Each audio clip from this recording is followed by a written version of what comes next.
Pada pagi harinya, Tracy dibangunkan oleh suara tawa anak-anak.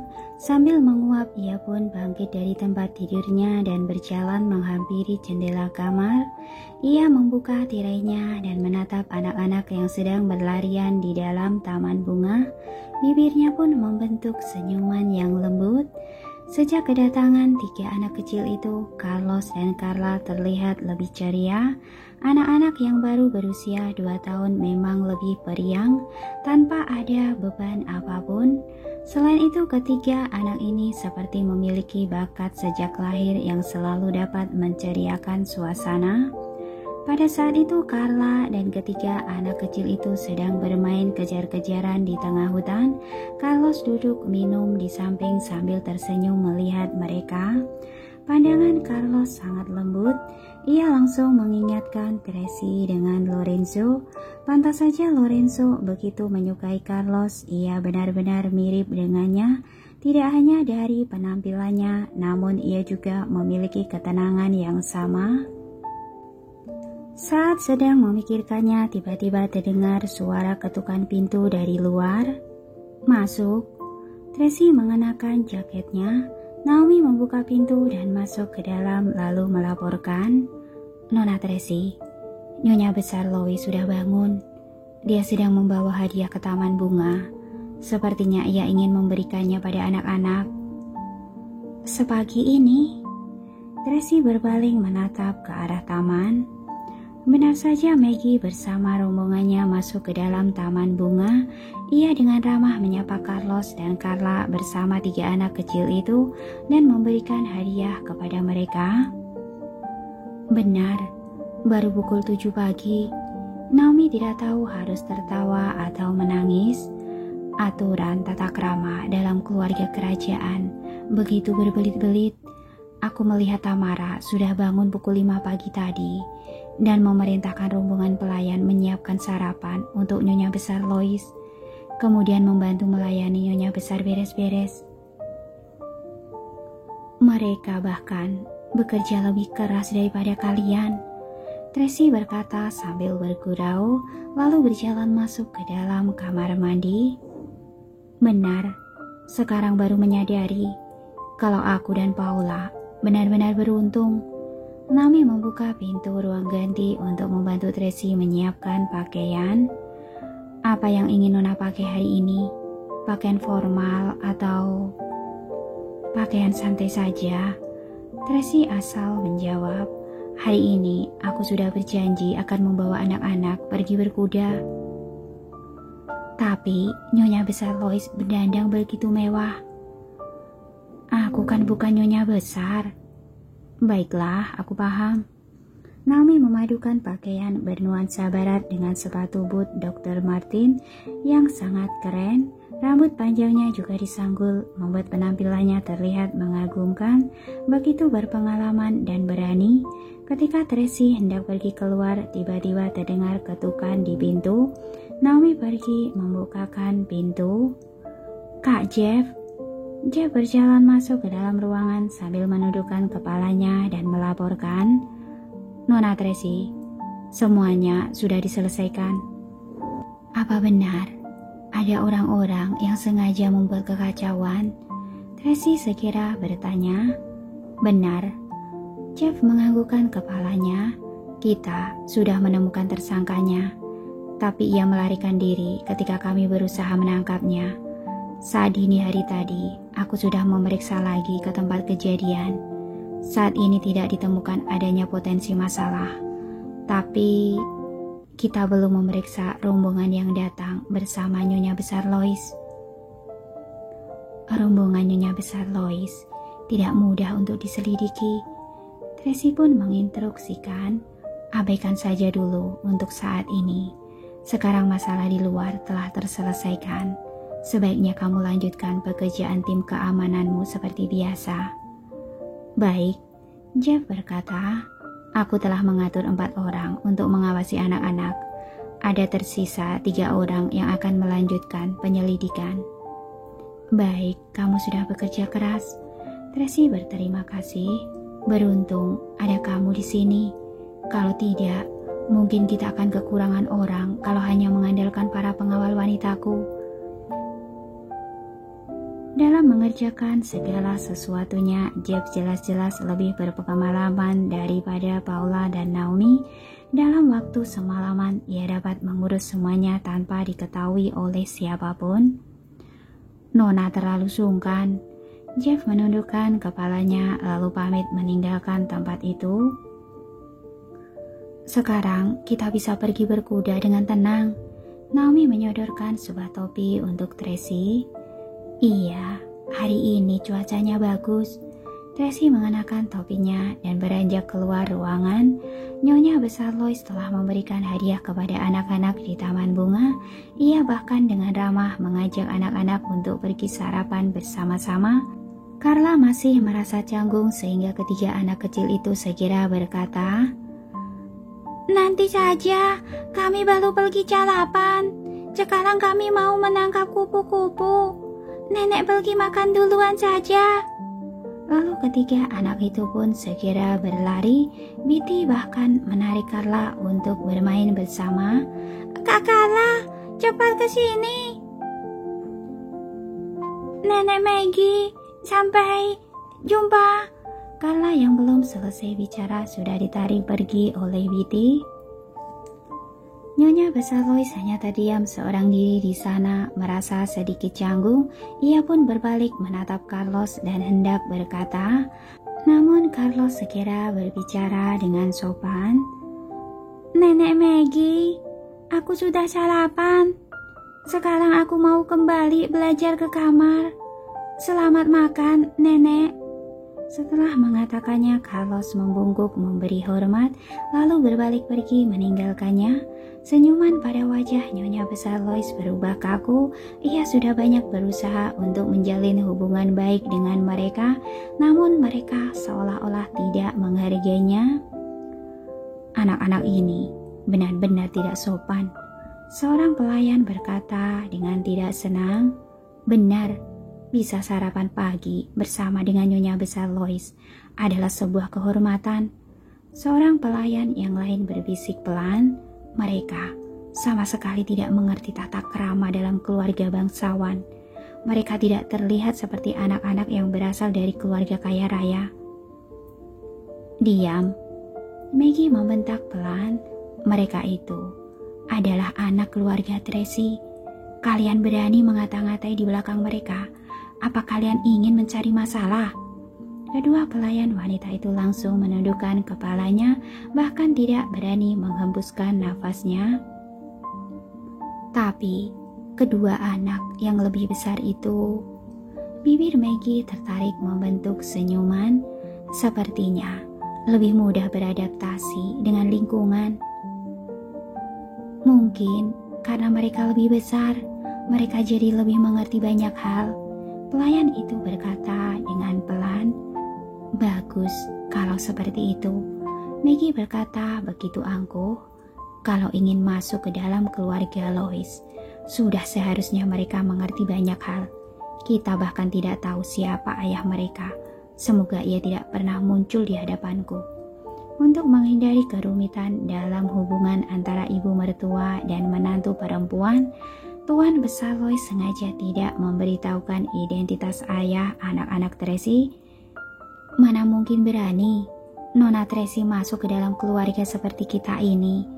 Pria itu pasti akan merasa begitu malu," kata pelayan itu sambil tertawa. "Shh, Nona Tracy datang." Tamara tiba-tiba berbisik pelan mengingatkan mereka. Kedua pelayan wanita itu segera menutup mulutnya, tidak berani berbicara lagi. "Wah, Tracy, kamu sudah bangun." Maggie membalikkan tubuhnya, wajahnya langsung memasang senyuman ramah. "Kenapa tidak tidur lebih lama lagi?" "Cuaca hari ini sangat bagus. Aku sudah berjanji ingin menemani anak-anak pergi berkuda," Tracy berkata sambil tersenyum. "Apa Nyonya besar sudah sarapan? Ayo kita sarapan bersama." "Boleh." Senyuman Maggie perlahan-lahan berubah kaku. Beberapa pelayan di sampingnya mengerutkan kening mereka. Tampaknya seperti ada kejanggalan. Tracy merasa bingung, namun ia mengabaikannya. Saat itu juga Duke datang menghampiri mereka. Mereka bertiga pun sarapan bersama dengan begitu harmonis. Setelah selesai sarapan, Maggie mengatakan ingin pergi melihat perkebunan. Ketika Duke hendak mengatakan ingin menemaninya pergi, Tracy tiba-tiba berkata ia sudah berjanji akan menemani anak-anak pergi berkuda. Seluruh pelayan di samping mereka langsung mematung, namun Maggie mengatakan tidak masalah, bahkan masih bergurau menanyakan apa ia dapat pergi bersama mereka, juga mengatakan kalau ia sangat mahir berkuda. Tracy sebenarnya sedikit keberatan, namun ia hanya dapat menyetujuinya. Tak lama kemudian rombongan itu pun pergi ke arah pacuan kuda dengan mengendarai kereta kuda. Tracy membawa anak-anak duduk dalam sebuah kereta kuda besar. Sepanjang perjalanan anak-anak begitu bersemangat dan gembira. Carlos memandangi padang rumput yang membentang luas di hadapannya. Ia menghela nafas dan berkata, "Coba kalau Carlos juga ada di sini. Dia sangat suka menunggang kuda." "Apa kamu tidak suka?" Tracy membelai-belai kepala kecilnya. "Aku tidak mahir dalam sebuah kegiatan olahraga," Carlos berkata dengan tidak percaya. "Aku hanya pandai menggunakan otakku." "Tetap saja, kamu harus mengembangkan dirimu dalam segala hal," Tracy dengan lembut berkata, hampir saja ia mengatakan seperti papimu, namun ia segera mengubah perkataannya, "Seperti pamanmu yang memiliki banyak ilmu pengetahuan, tapi juga ahli dalam ilmu bela diri. Selain pintar, ia juga berani."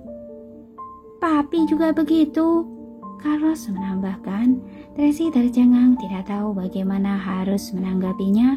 Carlos juga tidak mengatakan apa-apa lagi, lalu memainkan tablet di tangannya. Ia suka menggunakan barang-barang elektronik, namun bukan bermain permainan, melainkan meneliti perangkat lunak dan teknologi IT. "Aku juga kangen dengan Papi dan Carlos," Carla berubah cemberut dengan sedih berkata, "Entah kapan kita bisa bertemu mereka lagi." "Sebentar lagi, tinggal 39 hari lagi." Setelah Tracy mengucapkannya, ia baru menyadari waktu memang berlalu begitu cepat. Cuaca dan langit sangat cerah. Tracy menggendong dan menurunkan anak-anak satu persatu dari mobil.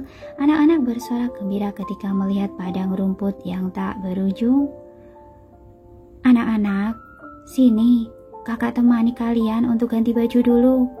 Paula memanggil anak-anak. "Asyik, ganti baju." Ketiga bocah itu berlari sambil melompat sambil menggandeng Carla. "Pelan-pelan, jangan lari." Carla sedang dalam masa pemulihan, tidak bisa mengejar mereka. "Benar-benar iri melihat mereka tanpa beban, sungguh menenangkan." Carlos menatap ketiga bocah itu dan bertanya, "Mami, saat aku sebesar mereka, apa aku juga begitu bahagia?" "Saat itu, kamu juga sangat pendiam." Tracy tersenyum dan berkata, "Saat Carlos dan Carla melompat-lompat, kamu di samping hanya membaca dan menulis, malah bilang mereka kekanak-kanakan." "Hah? Apa aku sudah seperti ini sejak usia 2 tahun? Kalau sedikit tidak percaya. "Kamu lebih tenang daripada mereka berdua," Tracy bercanda. "Saat minum susu pun, kamu minum dengan lebih lembut." Carlos tidak bisa menahan tawanya. "Sudah, ayo sana ganti baju. Mami akan mengajarkanmu berkuda." Tracy mendesak. "Kita harus berkembang lebih menyeluruh." "Iya." Carlos mengikuti rombongan untuk berganti pakaian. Tracy datang ke ruang ganti, bersiap untuk mengganti pakaian. Pada saat ini Tamara masuk ingin mengambil barang. Saat bertemu Tracy, ia segera memberi hormat. "Nona Tracy." Semuanya orang sendiri, jangan sungkan. Tracy sangat santai. Nona Tracy, Anda sungguh sangat baik. Tamara memandang Tracy dengan rumit seolah-olah sedang ragu untuk berkata sesuatu. Jika ada sesuatu yang ingin disampaikan, sampaikan saja. Tracy tersenyum. Aku tahu, grup More adalah keluarga yang tidak tertandingi. Status Anda tinggi, kami tidak berani mengabaikannya. Tapi ada satu masalah.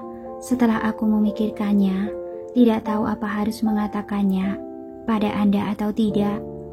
Tamara berbicara dengan sangat bijaksana. Katakan saja. Tracy menatapnya dari cermin. Nyonya besar Lois lahir di keluarga kerajaan. Etiket keluarga kerajaan sangat rumit dan banyak aturan. Terkadang hal-hal yang menurut orang lain hanyalah masalah kecil, tapi sebenarnya harus dihormati dan patuhi. Setelah berbicara sampai di sini, Tamara dengan cemas menjelaskan, Nona Tracy, mohon jangan salah paham. Aku tidak punya maksud lain. Aku hanya ingin dengan tulus memperingatkan Anda. Aku mengerti.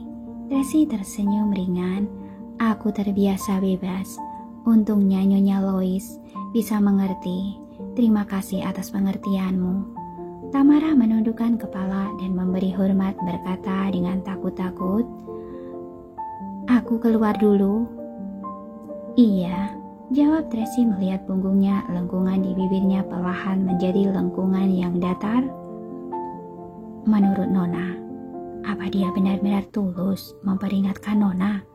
Naomi mengambil pakaian berkuda Tracy dari ruang ganti. Menurutku, ada maksud lain. Sudahlah, Tracy bahkan tidak menganggap serius perkataan tadi. Paula sudah mencari informasinya. Tamara dan Duke adalah sepupu yang dipisahkan oleh 3 generasi dan status keluarganya berada di tengah. Tapi dia sangat gigih. Dia mempelajari pengobatan barat. Setelah lulus, dia terus mengikuti Nyonya besar Lois. Naomi sambil membantu Tracy berganti pakaian sambil berkata, walaupun dia terlihat rendah hati dan sopan, terus merendah sepertinya tidak punya kesalahan, tapi aku selalu merasa dia memiliki niat buruk. Kamu ini namanya menakuti diri sendiri. Tracy tersenyum. Sebelumnya ada Victoria Hilton, jadi aku juga harus waspada terhadapnya. Benar yang Nona katakan, Naomi berkata dengan senyum masam. Tidak tahu kenapa, begitu melihatnya, aku jadi teringat Victoria Hilton. Tidak bisa hanya melihat orang dari penampilannya saja, Tracy berkata dengan objektif. Tanpa bukti apapun, kita tidak boleh menuduh orang. Selain itu, bahkan jika benar dia menginginkan sesuatu, ambisius itu normal. Asalkan dia tidak menyakiti orang lain. Tenang saja, aku akan mengawasinya. Akan kupastikan dia tidak berbuat sembarangan, kata Naomi. Tapi perkataannya tadi sebenarnya juga masuk akal. Aku lihat Nyonya besar Lois tadi pagi agak sedikit tidak senang. Mungkin dia pikir kita tidak mengerti sopan santun. Iya, aku juga melihatnya, kata Tracy dengan pelan, tapi itu tidak penting. Aku hanya ingin orang-orang tahu, aku bukanlah aksesoris seseorang dan tidak ingin merasa lebih tinggi dari orang lain. Aku adalah diriku sendiri. Jika memang dapat menerimanya, itu bagus. Jika tidak, ya sudah. Benar, Nona Tracy, kami sangat baik. Tidak perlu berkompromi pada orang lain. Naomi sangat mengagumi sikap Tracy. Tapi Nyonya besar Lois masih terlihat tenang. Tracy berkata dengan objektif, setidaknya untuk sekarang ini dia sangat menghormati dan menghargaiku. Bagaimanapun keluarga Lois masih mengandalkan kekuatan Tuan Lorenzo. Naomi lebih subjektif. Sekarang tidak berani menyinggung kita, tentu saja mereka harus berperilaku baik. Perkataanmu masuk akal juga. Tracy tersenyum, tapi aku masih ingin berpikir positif terhadap orang lain. Anda terlalu baik hati. Ketika keduanya selesai berganti pakaian, mereka keluar dari ruang ganti. Maggie sudah bersama dengan anak-anak. Dia mengajarkan dasar-dasar berkuda dan memperagakan cara pemain kepada mereka. Carla dan ketiga anak itu belajar dengan sangat serius. Carlos menyaksikan diam-diam dari samping, bersikap sangat acuh tak acuh. "Mami!" Carla yang melihat Tracy keluar segera berlari ke arahnya dan menariknya. "Ayo lihat, Winnie sudah bisa menunggang kuda." "Hati-hati ya." Tracy mengedipkan mata mengisyaratkan untuk berhati-hati. "Tenang saja, ada begini banyak orang, tidak akan terjadi apa-apa," kata Maggie sambil tertawa. "Tracy, bagaimana jika kita lomba sekali? Tunjukkan pada anak-anak." "Baiklah." Tracy melompat ke atas kuda dengan gagah berani. "Lumayan," Maggie memujinya. "Aku akan menjadi wasit." Duka dengan senang berlari ke sana dan menjadi wasit mereka. Naomi dan Paula menjaga anak-anak dari samping sambil menonton. Carlos yang awalnya acuh tak acuh menjadi sedikit menantikan. Duka mengangkat senjata wasit dan melepaskan tembakan ke langit. Tracy dan Nyonya Louise berlari kencang ke arah depan. Anak-anak bersorak girang meneriakinya. "Ayo Mami! Ayo Bibi!" Para pelayan juga mengepalkan tangan mereka dan menyemangati Nyonya besar Louise. Duka memandang dengan gugup ke arah dua orang yang sedang bertanding tersebut. Tiba-tiba Tamara yang ada di sebelahnya bertanya, "Kakak, kamu berharap yang menang adalah Nyonya besar Louise atau Nona Tracy?" "Menang atau kalah tidak penting," ucap Duka sambil tertawa. "Yang penting mereka senang." "Kakak, kamu sungguh baik," kata Tamara. Duka hanya fokus berharap kedua orang yang bertanding. Dia tidak memperhatikan kata-katanya. Tamara juga tidak mengatakan apapun lagi dan berjalan ke samping. Pertandingan berakhir imbang. Maggie dan Tracy sampai di tujuan di waktu yang sama. Duka mengumumkan keduanya seri sama-sama juara pertama. Anak-anak tidak peduli apa itu seri. Mendengar dua kata juara pertama sudah membuat mereka senang. Carlos dan Carla yang awalnya tidak begitu tertarik menunggang kuda mulai merasa penasaran karena bertanding persahabatan ini. Mereka mulai belajar dari Tracy cara menunggang kuda. "Tracy, kamu seorang diri. Bagaimana mungkin bisa mengajari begitu banyak anak? Biarkan Duka membantumu," Maggie berkata sambil tersenyum.